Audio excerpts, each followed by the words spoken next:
If voting for me is wrong, then you don't want to be right. The choice is yours. We deserve those who have the brains to do what need to be done for us to have beneficial programs and projects para sa mga kabataan. A brighter future is possible. Your trust is my commitment. Let's change our community for the better. Vote for progress. Susulong ang karapatan at kilos para sa kabataan.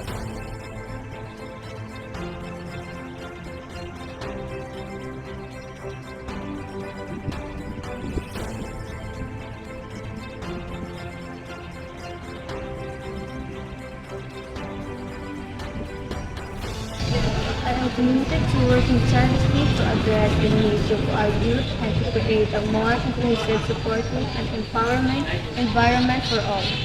Education funding, sports and recreational development, environmental initiative, mental health program, and livelihood projects are among the significant issues that gravely affect the youth. I am committed to addressing these challenges. To my fellow youth and respected members of our community, I am Maria Eva Patente, a candidate for the position of SK Chairman. Together, let us toward a brighter future for our community, where the youth's potential, resilient, and nurtured and valued. Thank you for your time and consideration.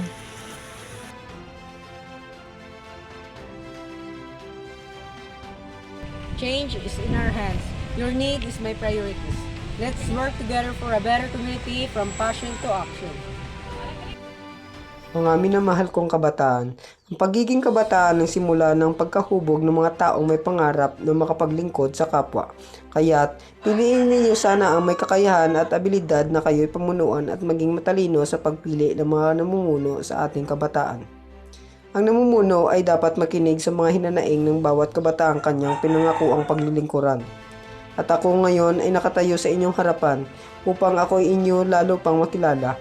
Ako ay tumatakbong SK Kagawad para sa ating komunidad. We deserve honest and reliable public servants and capable to give us the service and representation that we need. Sangguniang Kabataan, I'm to represent the youth in the Barangay Council. For us to have a voice in the society, it is not an avenue for those who can give a serious answer when asked, nga napadalagan ka nga SK or anong mahimo mo kung ikaw maging isa ka SK official. Ang kinahanglan tang nga mga SK official ang mga tao nga may panindugan, may neskwilahan, kag may klaro nga plano para sa youth sang barangay. Ako gali si April Joy Aguirre gapadalagan bilang isa ka SK Kagawad. Isa magbabalik tanaw para sa isang makabuluhang kinabukasan. Ako po tumatakbo bilang SK Kagawad sa aming barangay. Layunin ko pong magbigay ng suporta sa mga kabataan sa aming barangay. Nais ko pong itaguyod ang edukasyon, kalusugan at kapakanan ng mga kabataan sa aming barangay. Gusto ko ring mabigyan ng mga aktibidad at programa na makakatulong sa pag-unlad at pagkakaisa ng aming barangay. Let's work towards a brighter future. Your voice matters. Let's work together. Bilang SK Kabataan, mayroon akong isang plataporma na nais kong ibahagi sa inyo.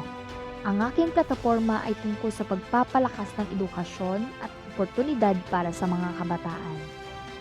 Una sa lahat, nais kong magkaroon ng mas malawak at mas accessible na edukasyon para sa lahat ng kabataan. Gusto kong magkaroon ng mga libreng tutorial at online resources upang matulungan ang mga estudyante na magkaroon ng mas magandang pag-unawa sa kanilang mga aralin. Pangalawa, nais kong magkaroon ng programa at proyekto na naglalayong magbigay ng mga oportunidad sa mga kabataan. Ito ay maaaring mga scholarship programs, job fairs, o mga training at workshop para sa mga kabataang nais magkaroon ng mga bagong kasanayan. Kabataang Alyansa ng Pagbabago at Sasamahan ka sa isang aktibong atibay, Pang sports at Misyong Pangkaratan. Kasapi Party List.